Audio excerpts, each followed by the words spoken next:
story na naman mga bislog. Diba? Fly high ngayon ang ating machine.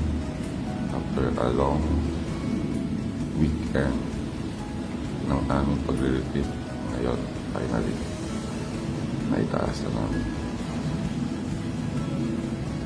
So maraming salamat sa ating Team 101 for the success of our line. At keep it up. Paraning naman tayo guys.